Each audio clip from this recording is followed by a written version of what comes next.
halfway through. I was like, oh. If that happens, then you can just check the times and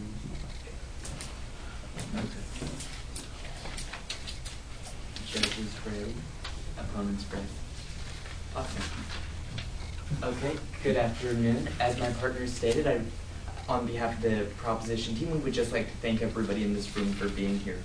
Today I'm going to look at first the proposition case.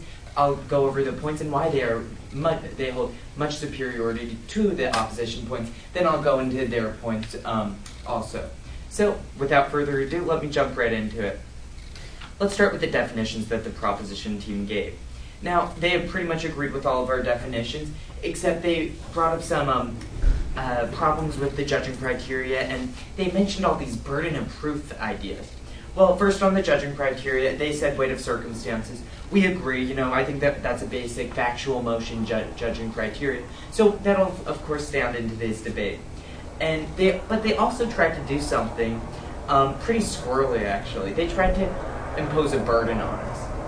Now, they said we have a burden because we believe that enough is satisfactory or too much, the threshold or beyond. We said that not only because it would help us, like trying to do something to put it over them, but because it says it in the motion. And we all know what enough means. You can have enough soda and be perfectly content, or you can have enough soda because it's too much. We know that, that's fair, that's the definition. We believe that while we can argue and win their burden argument, we still believe that it is unfair and it should be marked on the flow. So let's get into our points, our 4 points. Our first point was our federal point. There are already too much taxes, there are enough taxes on the federal level. Our first point was the income taxes. They're at 30% for some people, maybe more, depending on your finances. This is a huge amount. And they just said there's no harm in income taxes. There's no harm. They presented no harm. And, a lot of their points have just been, they haven't shown us evidence. They haven't shown us this. They haven't shown us this. Well, maybe my partner wasn't able to address them all, but I'm going to show you that. And I'm going to show you how with these examples we have won. So let's look at this back to income taxes. They said there's no harm in we presented no harm in income taxes. When they're at 30%, there's a harm.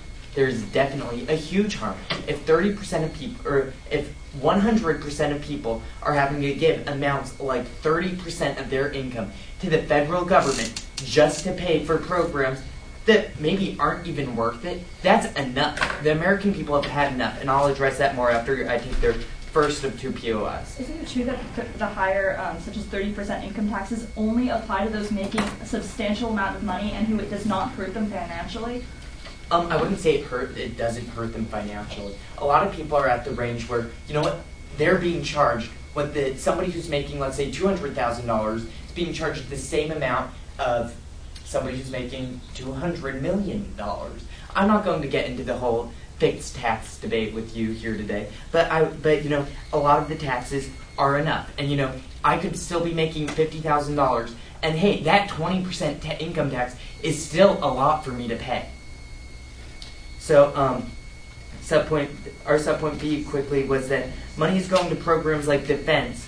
We spend 23% on defense, and that was one of their own points themselves, saying that we need the money spent on defense. We need the military. And I just they say, we're in 2 wars. But when do we say it's enough? When do we tell our military it's enough?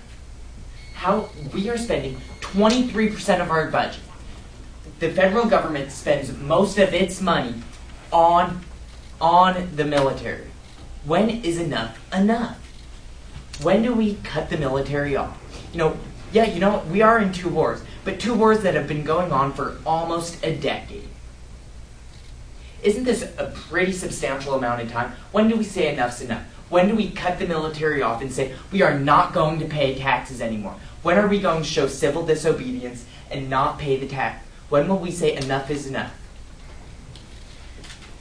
Moving on to the second point of state. We brought up a lot. Why do you need 2 tiers of government? or why do you need 2 tiers of taxes, excuse me. Yes, all these tiers of government make sense. They're the basis of our Constitution. But why does the federal government need to have a road system? Why does the state government then need to have a road system? And why does the town system need to have a road system? It's all this bureaucracy, all this nonsense, all these little positions that don't make sense, when it could all be settled over one overarching power, one that could be personal, one that could have that ability, and one that could stretch to other things. I'm sorry, I have a lot to get through. I know I would take your second one, but I have a lot to get through. Again, they didn't really refute our points that sales tax and property tax are way too much in many states, including California. California has a sales tax around 10%. I mean, this itself is a huge amount of money going to these programs that don't even make sense.